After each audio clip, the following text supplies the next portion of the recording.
Hello bachcho, let's see the question. The question says, the asexual spores of fungi produced at terminal ends or at intercalary places during extremely unfavorable conditions are. तो fungi में जो terminal ends या फिर intercalary places जो हैं, तो उसके बीच का प्लेस जो होता है उसको इंटरकैलरी बोलते हैं. ड्यूरिंग एक्सट्रीमली अनफेवरेबल कंडीशंस उन स्पोर्स को हम क्या कहते हैं?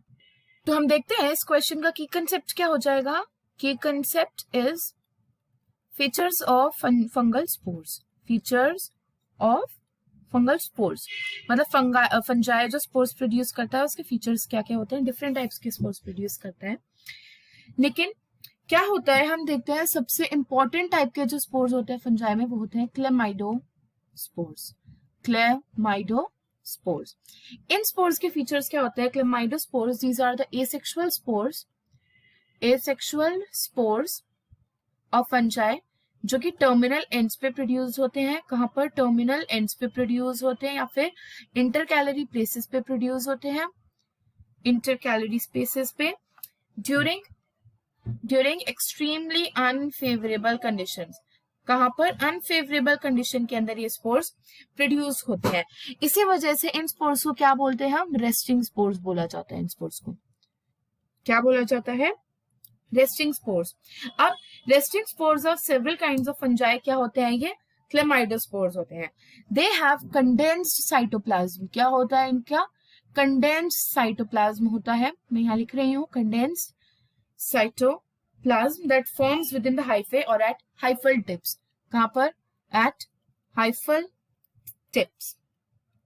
This stage of life of fungi की ये वाली जो स्टेज होती है ये अनफेवरेबल कंडीशंस यानी कि बहुत ज्यादा ड्राइनेस या बहुत ज्यादा जो हॉट एरियाज होते हैं, हॉट सीजन्स होते हैं उस पे.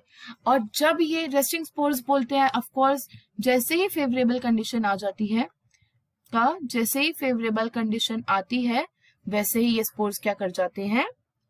जर्मिनेट कर जाते हैं. दी स्पोर्स जर्मिनेट. अगर इसके बारे में और एडिशनल पॉइंट्स देखें तो These are intercalary terminal in position. ये हमने यहाँ देख लिया. ये वाले पॉइंट्स जो थे they remain viable for several years until unfavorable condition remains. क्या होते हैं कि viability बहुत ज्यादा होती है. viable बहुत टाइम तक के लिए हो सकते हैं ये. they remain viable for very long time. बहुत सालों तक ये viable रह सकते हैं. ये मल्टी सेलुलर है. और अब क्या क्या देख सकते हैं हम? जो ज़ूस्पोर्स हमारे पास ऑप्शन ए में जो गिवन है these are also known as swarm spores. ये मोटाइल होते हैं. मोटाइल ये फेवरेबल कंडीशन में बनता है तो ये तो आंसर वैसे भी नहीं आ सकता. ये और भी जैसे बैक्टीरिया में और प्रोटिस्ट में भी मिल सकते हैं. कोनिडिया जो होते हैं ये तो सेक्सुअल स्पोर्स होते हैं. कोनिडिया और सेक्सुअल स्पोर्स तो ये भी ऑप्शन से कैंसिल हो जाता है. ज़ूस्पोर्स भी कैंसिल हो जाता है. ओइडिया होते हैं thin walled asexual spores produce in some filamentous fungi by the process of fragmentation. तो ये भी नहीं होगा क्योंकि हमें unfavourable condition, extremely unfavourable conditions बताना है. So correct answer will be option B. I hope you all understood it well. Best of luck.